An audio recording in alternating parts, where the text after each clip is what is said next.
Hello guys, and welcome to another David Zamoletta. In today's video, I'm going to talk about GoPro Hero 7 Black. As you know, GoPro Hero 7 Black has Hyper Stabilization, but it's not available for all modes. Hey guys, first of all, I would like to tell you how excited I am about this GoPro Hero 7 Black having Hyper Stabilization, and it has really good sound quality out of the box, and I think it's going to be a very good vlogging camera.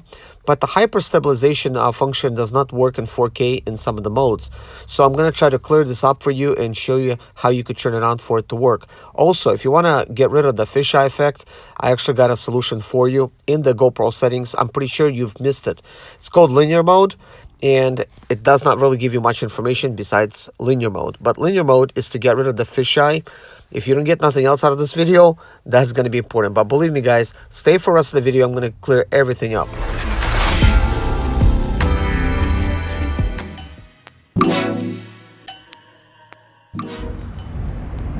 Hello guys, and welcome to another David Zamoletta. As you can tell, I'm at a Flying J truck stop. Here's my van, and basically I wanted to kind of go eat at Danny's type of restaurant, which is right there. So what I'm trying to do today is actually vlog with my GoPro Hero 7 Black Edition with its original microphone. I'm not using any tripods or GoPro mounts or like none of that stuff, which I do have. I want to just test original audio of the microphone because it does have two built in, and it kind of shifts between one and another, I guess, to get the best type of stereo and, you know, quality and stuff like that.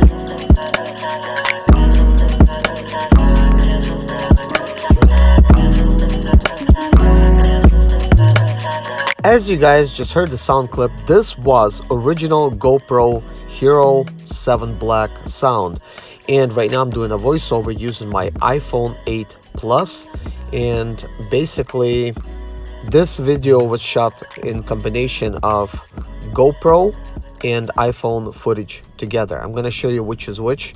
This is actually me recording at night. As you could see, the 70 mph type of gauge, me using the GoPro as a dash cam. This is how it looks like at night. I also wanted to use the hyperlapse feature, and this is actually me walking to Walmart very fast, and that was actually every 30 seconds type of frame for the hyperlapse.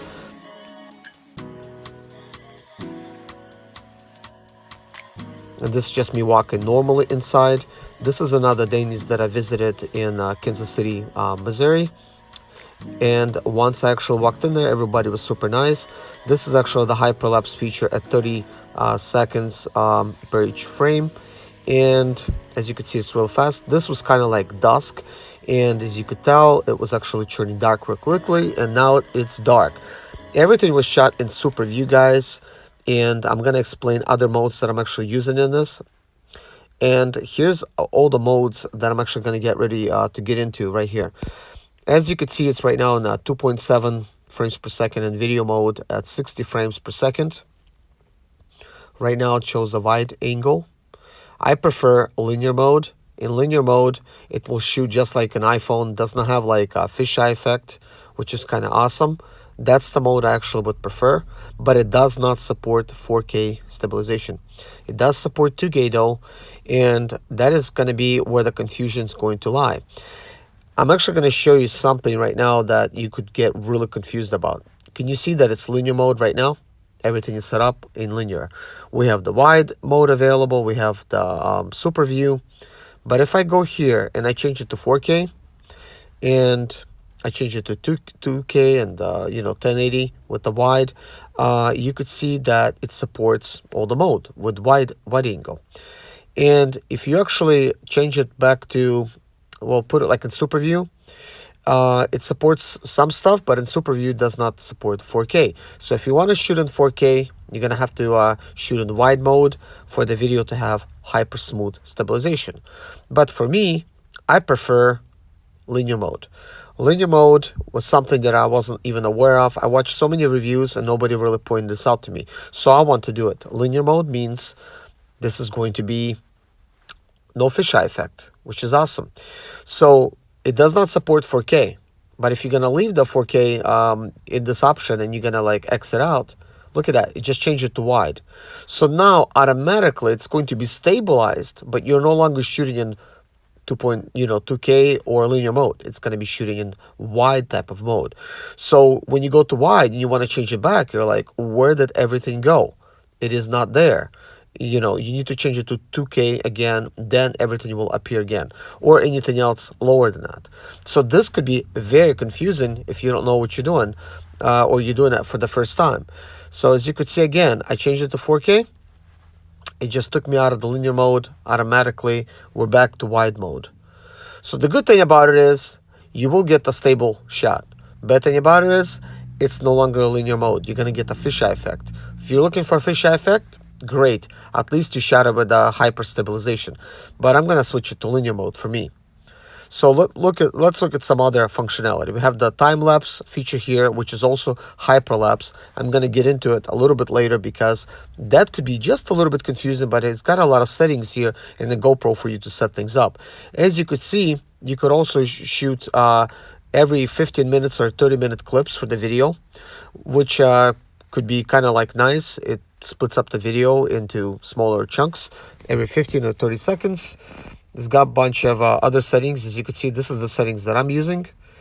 And you could also do looping. I think looping function will be really great if you're using it as a dash cam. And I think this GoPro can be used as a dash cam. Now, the night footage looks okay. You guys seen the night footage. Of course, the day footage just looks amazing. So I actually switched this to linear mode as well. So it also has the different aspect ratio. It's also got the 4:3, which out of the box, every mode is in 4:3. So you're going to need to actually change it to, 16:9, which is the normal type of, wide angle type of look. So here's the time lapse feature. We got the time warp video on top. We got the time lapse on the bottom. But when you actually have your choice of which mode to choose, like video or time lapse, it just says time lapse, but it's going to be in time warp unless you put it to time lapse video. As you could see, the resolution here was different, and I just changed it to 1080p, and it goes to like wide mode and stuff like that. So, in 4K, it shoots a nice, type of a wide angle type of view. With its stabilization and stuff. You could choose the intervals and stuff like that too between the shots. So you could go to time warp here and you could set up, well, it only basically does like wide mode. That's all it is. And you could choose, choose how often it's going to be, like how fast it does it, like 15 times or 30 times or 5 times the speed. I've already tried 15 and 30 times. So here we go again. This is the time lapse. You could choose how often it's going to take the picture. Like half a second, 1 second, and it keeps going. That's pretty awesome that it gives you all this functionality right here, because you could choose exactly what you want from your time lapse. If you're going to have to wait a very long time, you might want to, set it to like 60. Every 60 seconds takes a picture. Let's say you want to take a picture of a sunset or something. So here we go. This is a time-lapse photo. Same thing. You could actually choose what you're doing. But it's really interesting. It gives you a time-lapse photo, time warp photo, time-lapse video, time warp video. Lots of different modes, guys. And it's got the night type of modes as well. I haven't tried these type of modes. I just been shooting in like regular mode. So maybe night, like lapse photos would look better if you change it to night lapse type of mode. Who knows? That still remains to be seen. I'll certainly try this function. Let's see what else it's got. So I'm going to change it to time warp. That's the function I want. Let's look at the camera. For the photos, there's a all these like options here. We got the burst, we got the night, same thing. And then we're shooting at wide angle and the Pro Tune on. Once you turn it on, it's got all these other settings in here. And we got the linear mode right here. So it had the wide mode on the photo automatically. So I changed it to linear just now. And some of the settings I'm changing over here for the first time. So we're changing that to linear. I want to make sure that linear is on because the photos will look the right way, like the way they're supposed to. One of the things I liked about the GoPro and dislike at the same time, I like the white feature, but only for some shots. I did want to be able to get rid of fisheye effect through the GoPro settings itself, and now we have this capability. I'm not sure if the 6 has that or not. So we have the HDR option this time, so I turned it on instead of having auto. Make sure linear is on, because if I'm taking pictures, I want them to be in linear mode. Of course, nowadays we have many choices of our phones taking nice pictures, but GoPro, especially if you got it mounted outside your vehicle using a remote or something, you could take some really nice shots when you're driving, and you could be safe, I guess, doing it. So here's some of the options that it's got. It's got voice control. It's got this rabbit mode, means you don't have to hit the power button. You could just simply hit the record button and it turns it on automatically. It also controls the functionality of beeping as well. I actually like to leave the voice control feature on. And one of the things I loved about the GoPro, camera, because I do a lot of repair videos, and when I have the camera on my head mounted or on my chest, I could just say GoPro start recording. And by the way, all these functionalities I'm actually going to show you a little bit further in the video. I mean, the video is not that long, but you'll be able to see all the voice controls. Here's some of the things, for setting it up and stuff. You'll need to download the GoPro app if you don't have it. I do recommend you downloading it. There's a smart remote, which I do have. I'm going to actually show this to you guys in another video. And there's a lot of functionality here, guys, including video monitoring, which is kind of awesome. I'm planning to use my iPhone. I'm not really sure how I'm going to use that yet, but I would like to use the HDMI out feature to do video monitoring when I'm doing vlogging, especially if the camera's facing me. I want to see what the GoPro sees. Also, we got the 5 gigahertz type of band instead of 2.4. This actually works really well for transferring your videos, guys, directly to your phone. And I actually use this because I edit all my videos using my iPhone iMovie. This is the editing that was done actually in part with GoPro Quick type of editing in the beginning. That was done by that. But everything else I'm doing with my iMovie. For the most part, it does everything that I want. As you could see, here's the HDMI out. We got the options for what you want to use it for. Whether it's media, like live type of view, whether it's going to be information on the screen or not. That is kind of awesome. So I actually do have the mount for the iPhone to be used in this type of case. But the cable's sold separately for the HDMI out. So I'm wondering if you could just simply plug it into your iPhone or any other device and do video monitoring with it. So I will find out about that. And once I do my vlogging setup and make that video for you with the microphone and everything that I got from Rode, I'll be able to point these features out to you and tell you at that time that how the iPhone or any other phone could be used for video monitoring. So here's all these HDMI outputs.